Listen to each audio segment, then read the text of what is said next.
Hello learners, in this video we are going to start with our disease one by one. Okay, in previous video we have discussed 5 different types of disease. Okay, so one of them was diarrhea. Okay, so another name of diarrhea is giardiasis or beaver fever. Okay, so this disease is caused by giardia. ये जो बीमारी होती है ये giardia करता है, ठीक है ना। अब giardia क्या है, एक जीनस का नाम है, उसकी अलग अलग स्पेशीज़ होती हैं। जो स्पेशीज़ डायरिया करती हैं उनका नाम मैं सिर्फ यहाँ पे ले रही हूँ, ठीक है ना। जैसे कि Giardia intestinalis, okay, intestinalis, Giardia duodenalis, Giardia muris and Giardia lamblia, ठीक है ना। ये 4 जो मैंने स्पेशीज़ आपके लिए हैं नाम, ये सारे जो होते हैं जियार्डिया वो डायरिया कॉज करते हैं, ठीक है ना। अब बात आती है कि ये पाए कहाँ जाते हैं, ठीक है ना। तो मैंने लिखा है फाउंड इन द सरफेस और इन सॉइल फूड और water that has been contaminated with stool. Stool क्या होता है? स्टूल मतलब जैसे कि मैंने पिछले वीडियो में बताया था आपको, स्टूल मतलब क्या होता है, जो भी हम खाना खाते हैं फिर जब वो पूरा पच जाता है, फिर जो नाइट्रोजनस वेस्ट हमारे बॉडी से निकलता है उसे हम स्टूल बोलते हैं, ठीक है ना। तो कंटैमिनेटेड स्टूल, कोई पानी है, जैसे गांव के लोग क्या करते हैं, उनके घर में टॉयलेट्स नहीं होते हैं तो वो बाहर ही जाके अपना स्टूल रिलीज़ करते हैं, ठीक है ना। स्टूल रिलीज़ करने के बाद होता क्या है, वो पानी में जाके मिल जाता है और अल्टीमेटली वो जो पानी होता है वो सॉइल, फूड, वाटर, ये सारी चीज़ें कंटैमिनेट हो जाती हैं, ठीक है ना। तो अगर आपको जियार्डिया को ढूंढना है तो आप उस पानी में जाइए, उस मिट्टी में जाइए जहाँ पे लोग स्टूल रिलीज़ करते हैं, ठीक है ना। मतलब कुल मिला के मतलब अपना फीकल मटेरियल रिलीज़ करते हैं। ओके, तो ये हो गई जियार्डिया की बात, ये कहाँ पाई जाती है। अब आती है बात कि जियार्डिया जो होता है वो बहुत ज़्यादा प्रोटेक्टेड रहता है, उसके चारों तरफ से वो कवर रहता है, ठीक है ना।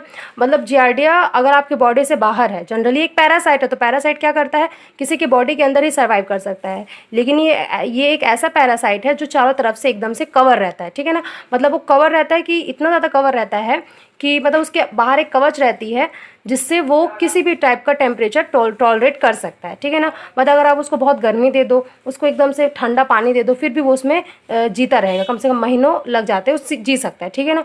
फिर लेकिन ये कोशिश करता है कि किसी की बॉडी में जाके रह जाए। इसका भी एक लिमिट टाइम रहता है कि भाई इतने टाइम तक ही तुम सर्वाइव करोगे बॉडी के बाहर, उसके बाद आप नहीं कर पाओगे, ठीक है ना। उसी तरह ये होता है, it allowed to survive outside the body for a long period of time, ठीक है ना। लेकिन ज़्यादा दिन तक अगर हो जाए, इसको बॉडी को मिले ही ना सर्वाइव करने के लिए, तो ये भी अल्टीमेटली खत्म हो जाता है, क्योंकि सबका एक फिक्स टाइम होता है, ठीक है ना।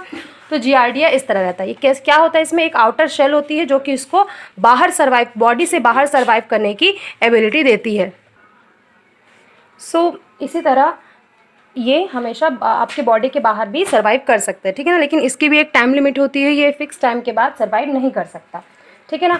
अब इसके बाद बात आती है कि अगर आपको ये जानना है कि ये जो जियार्डिया की बीमारी, जियार्डियासिस है, डायरिया है, वो फैलती कैसे है, तो सिंपल है, bye touching surface that contain fishes, ठीक है ना। जैसे मान लीजिए लोग ने अपना जो भी है नित्य क्रिया टॉयलेट किया, फिर उसके बाद बिना हाथ धोए उस एरिया को किसी को टच कर दिया, फिर आपने गलती से जाके उसी चीज़ को टच कर दिया, तो जो जियार्डिया जो है वो उनकी बॉडी से आपकी बॉडी में ट्रांसफ़र हो गया, ठीक है ना। वो उस एरिया से आपके हाथ में गया और आपने अल्टीमेटली उसको अपने बॉडी के अंदर किसी तरह से एंटर करवा लिया, तो ये एक स्प्रेडिंग हो गई। इसलिए हमेशा बोला जाता है आप हमेशा हाथ धोकर खाना खाएं, ठीक है ना। ड्रिंकिंग वाटर, गंदा पानी पीने से भी आपको जियार्डिया हो सकता है, क्योंकि मैंने बताया था जियार्डिया पानी में पाया जाता है, और कौन से पानी में, जहाँ पे लोग अपना स्टूल रिलीज़ करते हैं, ठीक। जो कंटेमिनेटेड वाटर होता है उसमें जियार्डिया होता है, तो अगर आप वही वाला पानी पी लेते हैं गलती से, तो उससे भी जियार्डिया आपकी बॉडी के अंदर चला जाता है। अब बात करते हैं third, swallowing water while swimming. कभी कभी तैरते समय हम गलती से अपने मुंह के अंदर पानी अंदर ले जाते हैं, ठीक है ना। उस पानी में जियार्डिया हो सकता है, क्योंकि कहीं ना कहीं से वो कंटैमिनेटेड है, क्योंकि पानी क्या है, बहता रहता है, ठीक है ना। तो एक जगह से दूसरी एरिया जियार्डिया हमेशा तैरता रहता है। जैसे कि मैंने आपको बताया था, जो प्रोटोजोआ होते हैं, आप किसी भी जगह को इमेजिन कर लीजिए, हर जगह कोई ना कोई प्रकार, किसी न किसी प्रकार का प्रोटोजोआ पाया जाता है, तो जियार्डिया भी लगभग हर जगह पाया जाता है, ठीक है ना। ईटिंग अनकुक्ड फूड, थोड़ा आधा पका, जैसे हमेशा बोलते हैं खाना पका के खाना चाहिए, ठीक है ना। तो पका के ही खाना खाना चाहिए, क्योंकि हो सकता है उसमें चांसेस कि वो कंटैमिनेट हो। अगर आप उसको ज़्यादा टेम्परेचर देंगे जियार्डिया को, तो वो उनकी जो एबिलिटी होती है वो ख़त्म हो जाती है, वो मर जाता है, ठीक है ना। इसलिए हमेशा पका दो अच्छे से खाना को, तो डायरिया नहीं होगा आपको, ठीक है ना। Contact with others having giardiasis, जैसे मान लीजिए कोई है आपके आसपास जिसको जियार्डियासिस की प्रॉब्लम है, अगर आप उनके साथ किसी प्रकार का कॉन्टैक्ट रखते हैं तो भी वो ट्रांसफ़र आपके में हो सकता है, ठीक है ना। तो ये स्प्रेडिंग की बात हुई। अब जैसे मान लीजिए अगर किसी को जियार्डिया हो गया, जियार्डिया किसी की बॉडी के अंदर एंटर कर गया और उसको जियार्डियासिस की प्रॉब्लम हो गई है, तो हम उसको क्या बोलेंगे, कैसे कैसे पहचानेंगे कि भाई जियार्डियासिस प्रॉब्लम हो गई है, ठीक है ना। तो सिम्टम्स हम देखें क्या, सबसे पहले डायरिया। डायरिया हम जानते हैं जब जो लूज स्टूल जो होता है उसे उसे डायरिया कहते हैं, डायरिया हो जाता है। सेकेंड है गैस ऑफ फ्लॉटुलेट। आपके बॉडी के अंदर क्या होता है कि जब गैस अधिक मात्रा में प्रोड्यूस होता है तो उसे हम फ्लैटुलेंस बोलते हैं, और गैस भी प्रोड्यूस होता है, ठीक है ना, मतलब गैस ज़्यादा बनती है डायरिया अगर होता है तो ये, तो फिर जियार्डियासिस की प्रॉब्लम होती है तब। Greasy stool that can float, ठीक है ना। ग्रीसी स्टूल, आपका जो स्टूल रहेगा वो काफ़ी ज़्यादा चिकना होगा और वो पानी में अगर आप उसको डालोगे तो जनरली क्या होता है, स्टूल जो है वो डूब जाता है, लेकिन पानी में वो तैरेगा, ठीक है ना, अगर आपको जियार्डियासिस की प्रॉब्लम हो गई है तो। अब बात करते हैं एब्डोमिनल क्रैम्प। एब्डोमिनल मतलब आपका स्टमक, एब्डोमिनल मतलब होता है स्टमक। जब आपका पेट अगर क्रैम्प मतलब बहुत ज़्यादा मरोड़ खाता है, पेट एकदम से दर्द देता है, उसे हम बोलते हैं एब्डोमिनल क्रैम्प्स, ठीक है ना। अब बात करते हैं नोजिया।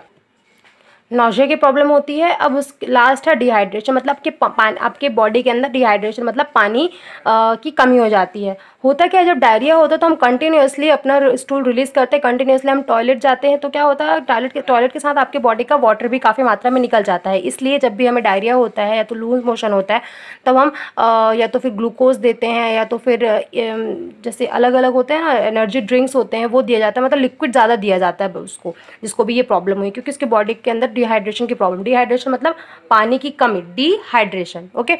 तो last one is cause weight loss. वजन बहुत ज़्यादा कम हो जाता है, जैसे किसी को डायरिया की प्रॉब्लम कंटिन्यूसली आपकी बॉडी से स्टूल रिलीज हो रहा है तो आपकी बॉडी का वेट बहुत कम हो जाएगा, और फेलियर टू एब्जॉर्ब फैट, आप जो भी खाना फैट लेते हैं, ठीक है ना, वो आपके बॉडी में एब्जॉर्ब नहीं होगा और वो उसी तरीके से बाहर निकल जाएगा, ठीक है ना। तो this was all about the symptoms. GRD का जो डायग्राम होता है वो उतना टफ नहीं होता है, आप जाके इंटरनेट में सर्च कर सकते हो, उतना टफ नहीं होता है। फिर भी अगर आपको प्रॉब्लम होगी तो ये आपके सामने एक पिक्चर है, इसमें आप देख सकते हैं जियार्डिया कैसा दिखता है। जियार्डिया जो होता है वो अपने दो स्टेज में होता है, एक होता है सिस्ट और एक होता है ट्रोफोजॉइड्स, ठीक है ना, वो दोनों स्टेज में प्रेजेंट रहता है। लेकिन ये जो प्रेजेंट होता है ये इसके अलग अलग, जैसे सिस्ट होती है वो बॉडी के बाहर जब एटमॉस्फेयर में होता है उसमें प्रेजेंट होता है, लेकिन जो ट्रोफोजॉइड्स रहता है वो जब आपकी बॉडी के अंदर आ जाते हैं तब ट्रोफोजॉइड्स के फॉर्म में आ जाता है, ठीक है ना। तो ये डायग्राम है जियार्डिया का, ज़्यादा टफ नहीं है, बहुत आसान है, इसको आप खुद से बना सकते हैं, इसलिए मैंने यहाँ पे फिलहाल नहीं बनाया है, ये मैंने आपको सिंपली उसका पिक्चर शो कर दिया, ठीक है ना। अब बात करते हैं यहाँ पे सिम्टम्स। जो सिम्टम्स होते हैं जियार्डिया के वो जनरली जैसे मान लीजिए आपके बॉडी में कोई जियार्डिया इंटर कर गया, ठीक है ना, ये पैरासाइट आपके बॉडी के अंदर आ गया, तो आपको पता कैसे चलेगा, आपको 1 से 2 हफ्ते के बाद इन्फेक्शन कि जो सिम्टम्स होते हैं वो शो होने लगेंगे आपके बॉडी में। अलग अलग सिम्टम्स जो मैंने बताए हैं आपको, जैसे नॉजिया हो रहा है, बार बार आप डायरिया मतलब बार बार आप लूज मोशन हो रहा है, ये सारी चीज़ें आपको सिम्टम्स दिखने लगेंगे। लेकिन कब दिखेंगी, 1 से 2 हफ्ते के बाद, ठीक है ना, तो क्योंकि तब तक जियार्डिया ने आपकी पूरे बॉडी को कब्जा कर लिया है, ठीक है ना। Childrens are generally more at risk. Generally बच्चे जो होते हैं उनको जियार्डियासिस होने के ज़्यादा चांसेस होते हैं, क्योंकि वही होते हैं जो बाहर का पानी पी सकते हैं, मतलब सॉइल टच करते हैं, कभी कभी चीज़ें उनके मुंह के जैसे तैरते हैं तो कभी कभी गलती से पानी मुंह के अंदर चला जाता है, तो ये सारी बातों का ध्यान बच्चे नहीं रख पाते, इसलिए जियार्डियासिस होने के चांसेस उनको ज़्यादा होते हैं, ठीक है ना। अब जैसे हम जियार्डी को हम डिस्कस कर रहे हैं तो उसका लाइफ साइकिल बहुत ज़्यादा इंपॉर्टेंट होता है, क्योंकि कभी कभी एग्जाम में डायरेक्टली आपसे पूछ लिया जाएगा कि जियार्डी का लाइफ साइकिल बताओ, ठीक है ना।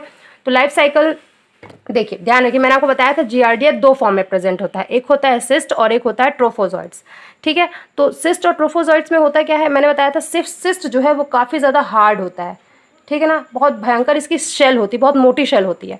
अगर आपको क्यों ये इतनी हार्ड होती है, क्योंकि इसको बॉडी के बाहर सर्वाइव करना है, ठीक है ना। अगर कोई अपने घर से बाहर है, मान लीजिए आप ही हैं, अगर आप घर से बाहर है तो आपको काफ़ी ज़्यादा स्ट्रांग होना पड़ेगा, क्योंकि अगर मान लीजिए बारिश हो रही है, बहुत ज़्यादा बारिश हो रही है और आप घर में नहीं है, तो आप इतने सक्षम हो, इतने स्ट्रांग हो कि आप उस बारिश को झेल सके, ठीक है ना। अगर आप बहुत ज़्यादा धूप पड़ रही है तो अगर आप स्ट्रांग नहीं है धूप सहने के लिए तो आप सर्वाइव नहीं कर पाएंगे। इसलिए सिस्ट ने अपनी बॉडी को इतना हार्ड बना लिया है कि बॉडी के बाहर भी वो रह के हर कंडीशन में सर्वाइव कर सकता है, ठीक है ना। इसलिए सिस्ट ऐसा कंडीशन है जियार्डिया का जो बॉडी के बाहर सर्वाइव करने के लिए एबल होता है, ठीक है ना। सिस्ट नॉर्मली क्या होता है, एक सर्कल होता है जिसके बाहर बहुत सारा हार्ड एकदम शेल होता है, ठीक है ना। एक छोटा सा जानवर इसके अंदर है, उसको चारों तरफ से वो अपने चारों तरफ पैक कर लिया है खुद को।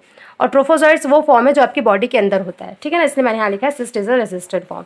अब लाइफ साइकिल स्टार्ट करते हैं हम। देखो लाइफ साइकिल क्या है, एक साइकिल की तरह होती है, कहीं से हम स्टार्ट कर सकते हैं और वो सर्कल घूम के वापस उस जगह पे वापस आएगा, ठीक है ना, इसलिए इसको साइकिल बोला जाता है, लाइफ साइकिल।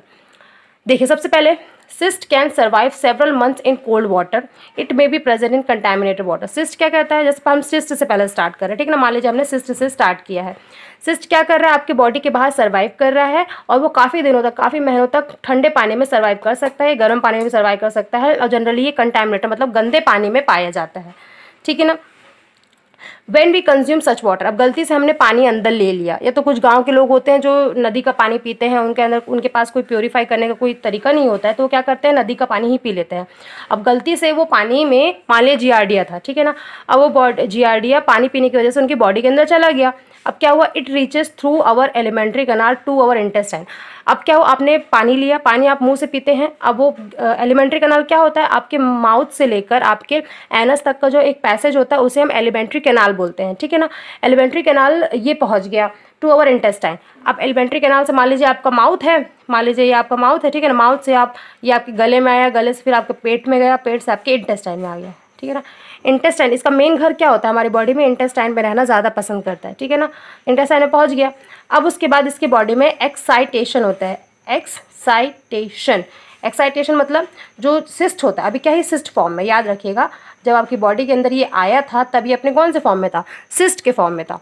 सिस्ट जब, अब एक्साइटेशन होता है, जब ये एक्सिस्टेशन होता है तब होता क्या है, ये अब क्या करता है, अपने जितने भी कवच है, इसके चारों तरफ का कवच है वो छोड़ देता है और अपने ट्रोफोजॉइड्स के फॉर्म में आ जाता है। ट्रोफोजॉइड्स कुछ इस तरह होता है, ठीक है ना, ये अपने ट्रोफोजॉइड्स के फॉर्म में आ जाता है। फिर से बताती हूँ, जैसे ही ये सिस्ट आपके एलिमेंट्री कैनाल में पहुँचता है और आपके इंटेस्टाइन में मतलब आंत में आके आता, आंत में पहुंच जाता है, तब ये अपना एक्सिस्टेशन की प्रोसेस करता है, जिसकी वजह से ये ट्रोफोजॉइड बनाता है। पहले सिस्ट फॉर्म में था, अभी ट्रोफोजॉइड में चेंज हो गया। कैसे चेंज हुआ, जब ये एक्सिस्टेशन की प्रोसेस हुई, ठीक है ना। They multiplied by longitudinal binary fission. अब मान लीजिए ये एक सिंगल ट्रिप्नोसोम है, ठीक है ना, ये डिवाइड करेगा, 20 से टूटेगा, बाइनरी मतलब 20 से टूटेगा, लॉन्जिट्यूडनल मतलब लॉन्गिट्यूडनल बाइनरी फ्यूजन, ठीक है, टूटेगा तो दो ऐसे लंबे लंबे ट्राइफोजॉइड्स बन जाएंगे, ठीक है ना, ट्रोफोजॉइड्स। अब उसके बाद जैसे ही ट्रोफोजॉइड्स बन जाते हैं, अब ये कंटिन्यूसली डिवाइड करते रहते हैं बहुत सारे, क्योंकि जैसे आप गंदा पानी पीते हैं तो आपकी बॉडी में कम से कम बहुत सारे, लगभग आप ले लो 500 600 इतने सिस्ट इकट्ठा आपकी बॉडी के अंदर आ जाते हैं। अब अगर एक सिस्ट दो ट्रोफोजॉइड्स बनाएगा तो इमेजिन करिए कि 600 जो सिस्ट है वो कितने ट्रोफोजॉइड्स बनाएगा, ठीक है ना। तो इस तरह आपकी बॉडी में बहुत सारे ट्रोफोजॉइड्स हो जाते हैं, ठीक है ना, कंटिन्यूसली वो डिवाइड करते जाते हैं। डिवाइड अभी फिलहाल मैंने क्या बताया, अभी इनका लोकेशन क्या है, ये इंटेस्टाइन में प्रेजेंट है, आपके कहाँ प्रेजेंट है, इंटेस्टाइन, आपके आंत में। अब जो होता है ट्रोफोजॉइड, उसके मुंह के पास, उसके माउथ के पास एक सकर होता है जिससे वो चीज़ों से चिपकते हैं, ठीक है ना। तो ये सकर की मदद से इंटेस्टाइन के ल्यूमन में, इंटेस्टाइन है उसके जो खाली एरिया है उसके दीवारों पर ऐसे वो अपने माउथ की वजह से चिपक जाते हैं, ठीक है, चिपक जाते हैं। अब क्या होता है, encystation occur as the parasite transits toward colon. Encystation होता है जब, देखो आपके इंटेस्टाइन के बहुत सारे पार्ट्स होते हैं, उसमें एक कोलन जो होता है वो एक पार्ट होता है, ठीक है ना। जैसे ही ये ट्रोफोजॉइड्स कोलन की तरफ बढ़ते हैं वे तुरंत इंसिस्टेशन की प्रोसेस करते हैं। एक्सिस्टेशन में क्या होता है, सिस्ट जो होता है वो ट्रोफोजॉइड में चेंज होता है, ठीक है ना। लेकिन इंसिस्टेशन में क्या होता है, ट्रोफोजॉइड वापस अपने चारों तरफ कवच बनाता है और सिस्ट बना लेता है, ठीक है ना। तो जैसे ही ट्रोफोजॉइड्स इंटेस्टाइन के कोलन में पहुंचता है, वैसे ही ये इंसिस्टेशन की प्रोसेस करते हैं, क्योंकि इसको पता है कि अगर ये कोलन तक पहुंच गया है तो ये पक्का बॉडी से बाहर निकलने वाला है। अब बॉडी से बाहर निकलने वाला तो उसको तैयारी करनी पड़ेगी बॉडी के बाहर रहने की। कुछ ट्रोफोजॉइड, जरूरी नहीं कि सारे ट्रोफोजॉइड सिस्ट में चेंज हो जाए, कुछ कुछ बन जाते हैं, कुछ कुछ नहीं बन पाते, ठीक है ना। अब जब आप अपना फीकस रिलीज करते हैं, जब आप स्टूल रिलीज करते हैं अपना, तब क्या होता है, ये पैरासाइट आपकी बॉडी से बाहर आ जाता है। लेकिन अभी भी कुछ आपकी बॉडी के अंदर अभी भी आपके इंटेस्टाइन में प्रेजेंट है, ठीक है ना, बाहर आ जाता है और वापस ये साइकिल पूरा शुरू हो जाता है। बाहर आया, फिर सिस्ट बना, फिर सिस्ट कहीं ना कहीं से कंटामिनेटेड, फिर उस पानी को कोई और पी लेगा, फिर उसकी बॉडी के अंदर ट्रोफोजॉइड रिलीज होगा, फिर ट्रोफोजॉइड डिवाइड होगा, फिर जाके इंटेस्टाइन में चला जाएगा, फिर इंटेस्टाइन में ये अपने आप को चिपका लेगा, किसकी मदद से, सकर की मदद से। फिर सकर से क्या हो जाएगा, ये आ जाएगा आपके कोलन में, फिर ये आपके कोलन से एनस की मदद से बाहर आ जाएगा। ऐसे कर करके जियार्डिया का लाइफ साइकिल पूरा होता है, ठीक है ना। तो this was all about giardia. Giardia के बारे में हमने लाइफ साइकिल पढ़ा, जियार्डिया कैसे होता है, जियार्डिया के बारे में लगभग हमने सारी चीज़ें कवर कर ली हैं। और भी अगर कुछ छूट गया है तो आप मुझे कमेंट सेक्शन में ज़रूर बताइएगा। आई होप आपको वीडियो अच्छे से समझ में आया हो। Thank you so much.